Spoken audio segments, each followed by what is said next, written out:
Malaysia Prihatin menunjukkan semua usaha Tema Hari Kebangsaan Malaysia Prihatin.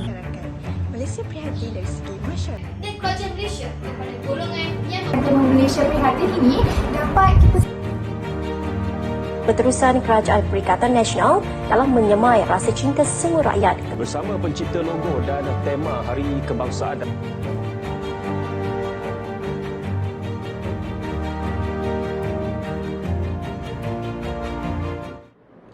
Salam sejahtera. Saya Kirba Garan Mani Marit ingin membentangkan tajuk mengenai Malaysia Prihatin. Malaysia Prihatin merupakan tema bagi Hari Kebangsaan pada tahun 2021. Tema ini menunjukkan keprihatinan kerajaan terhadap rakyat Malaysia yang terdiri daripada pelbagai kaum. Malaysia Prihatin menunjukkan semua usaha daripada semua pihak yang bekerjasama dalam memerangi wabak yang bahaya ini. Logo Malaysia Prihatin terdiri daripada logo berbentuk hati, warna biru tua, bulan sabit, bintang pecah 14, 7 jalur merah putih berbentuk hati, stigma bunga raya dan juga 5 titik merah. Kerajaan lebih mengutamakan kebajikan rakyat melalui satu pakej yang dipanggil sebagai Pakej Rangsangan Ekonomi Prihatin Rakyat.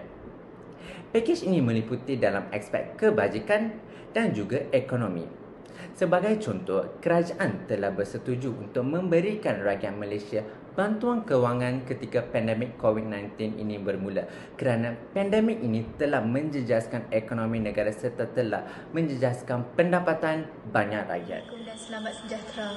Pelbagai bangsa, pelbagai budaya, perpaduan rakyat, teras utama, rakyat bersatu, negara berjaya, Malaysia prihatin, aman, sejahtera. Pantun yang diberikan sebentar tadi adalah untuk memberitahu bahawa Malaysia prihatin, maka aman sejahteralah negara kita. Malaysia prihatin akan wujud jika rakyatnya bersikap prihatin terhadap diri, masyarakat, tempat dan negara.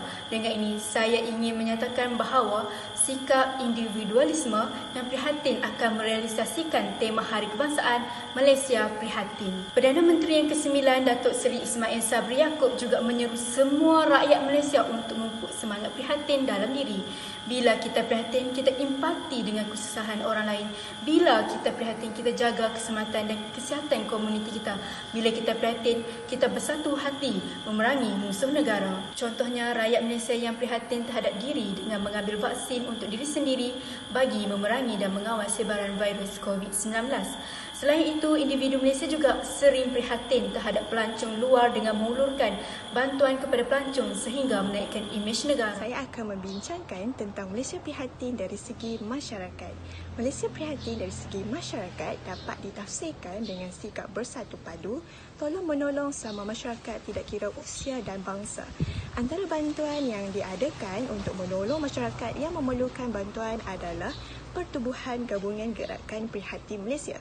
Pertubuhan ini adalah pertubuhan bukan kerajaan iaitu NGO yang telah didaftarkan pada 22 Disember 2017 yang bertujuan untuk membantu masyarakat agar lebih terjamin dan terdapat juga aktiviti kesukarelawanan bagi meringankan beban masyarakat. Teruskan dengan adanya badan bukan kerajaan, NGO, juga dapat mewujudkan Malaysia Prihatin. Badan bukan kerajaan juga sering bantu untuk meringankan beban kerajaan untuk memastikan semua rakyat Malaysia hidup dalam keadaan tenang.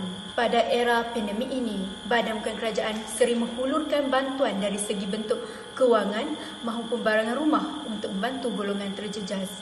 Sikap prihatin yang ditunjukkan telah meringankan beban yang ditanggung oleh semua rakyat Malaysia. Bukan sahaja pada era pandemik, bantuan ini sering disalurkan kepada yang memerlukan. Contohnya, bantuan pendidikan juga sering diberikan kepada anak muda yang ingin menyambung pelajaran sehingga ke Menara Gading. Maka oleh itu, anak muda haruslah merebut peluang yang disediakan. Kita sebagai rakyat Malaysia haruslah bersyukur dengan sikap prihatin yang telah ditonjolkan oleh beberapa pihak. Selagi kita dapat menyumbang sesuatu kepada masyarakat dan negara, kita semua adalah hero. Seterusnya, saya akan membincangkan tentang Malaysia Prihatin dari segi kerajaan pula. Terdapat banyak inisiatif yang diadakan oleh kerajaan bagi merealisasikan konsep Malaysia Prihatin. Antara contoh bantuan kerajaan kepada rakyat adalah bantuan sara hidup. Bantuan ini adalah ditujukan kepada penerima yang berkelayakan iaitu B40. Bantuan ini diberikan dalam bentuk tunai. Mereka yang menerima bantuan sara hidup layak untuk menyertai sistem khairat kematian yang diwujudkan di bawah bantuan sara hidup. Hal ini dapat memudahkan rakyat untuk membeli barang keperluan yang penting untuk menjamin kelangsungan hidup. Selain itu, skim Aisuri juga adalah salah satu bantuan kerajaan kepada suri rumah, iaitu wanita untuk memperkasakan hak wanita dan kepentingan mereka. Wanita yang berkelayakan adalah seperti ibu tunggal dan wanita yang belum berkahwin. Dengan adanya bantuan ini, hak wanita akan terjamin. Saya Madhumita Rajendran dan dalam video ini saya akan mengulaskan isi saya iaitu keprihatinan Malaysia dapat dibuktikan melalui platform digital. Apakah itu platform digital? Platform digital merupakan satu set aplikasi atau perisian yang berjalan secara digital. Contoh paling mudah platform digital yang ditemui hari ini ialah YouTube, WhatsApp, Instagram, Telegram dan lain-lain lagi. Melalui platform digital, pelbagai bantuan telah dihulurkan oleh masyarakat dan kerajaan Malaysia kepada golongan yang memerlukan. Salah satu bantuan yang dihulurkan melalui platform ini ialah Bank Islam Malaysia Berhad dan Kementerian Pembangunan Wanita, Keluarga dan Masyarakat KPWKM telah memanfaatkan penerima bantuan di bawah KPWKM apabila platform pembayaran bantuan kebajikan secara digital telah diperkenalkan. Tujuannya adalah untuk menambahkan kecekapan proses pembayaran bantuan kebajikan kepada golongan sasar yang akan diperluaskan ke kawasan luar bandar. Contoh seterusnya ialah inisiatif yang diambil oleh Teraco Tech, sebuah syarikat pembangunan dan teknologi digital melalui laman sesawang kitajaga.co. Orang ramai boleh mendapatkan bantuan maupun menghulurkan bantuan melalui laman ini. Tujuan inisiatif ini diwujudkan adalah untuk mengelakkan kerana birokrasi dan mengatasi proses tradisional dalam menyampaikan bantuan. Bantuan-bantuan yang saya nyatakan tadi membuktikan bahawa rakyat Malaysia menunjukkan prihatin antara satu sama lain melalui platform digital tanpa mengira agama dan bangsa.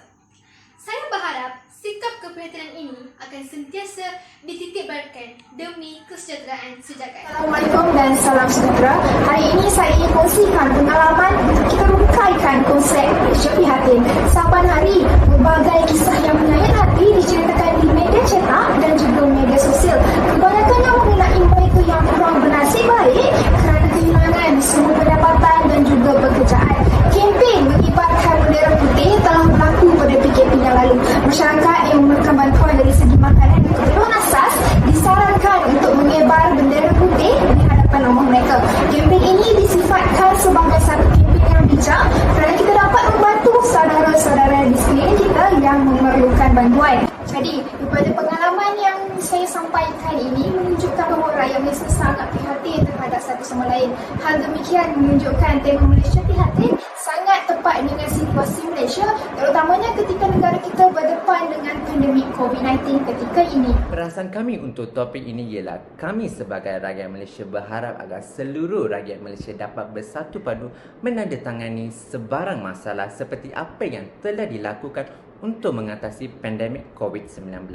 Pada apa yang kita dapat lihat daripada situasi yang mencerminkan tema Malaysia Prihatin ini, dapat kita simpulkan jangkaan bahawa Malaysia merupakan sebuah negara yang harmoni dan mempunyai rakyat yang bersatu padu. Rakyat Malaysia sanggup meluangkan masa dan wang untuk membantu masyarakat yang mengalami kesusahan, terutamanya dalam situasi COVID-19 ketika ini. Walaupun rakyat Malaysia berbilang etnik serta mempunyai kepercayaan agama yang berbeza, tetapi kita tetap boleh hidup dalam harmoni dan aman damai. Harapan kami pula adalah kami sebagai rakyat Malaysia berharap agar segala langkah yang telah dilakukan sewaktu pandemik ini berterusan selalu untuk membantu rakyat Malaysia. Kesimpulannya, seperti yang telah ditegaskan, kejayaan konsep Malaysia Prihatin ini memerlukan komitmen dan sokongan semua pihak. Konsep Malaysia Prihatin haruslah disemai dalam diri setiap individu bukan sahaja memerangi wabak COVID-19 ini, tetapi juga dalam aspek memulihkan ekonomi negara dan mengekalkan kesejahteraan rakyat di Malaysia. Secara keseluruhannya, sebagai warga negara yang bertanggungjawab, kita haruslah berikrar untuk bersama-sama menyumbang kepada kejayaan kita untuk menyelaraskan konsep Malaysia Prihatin.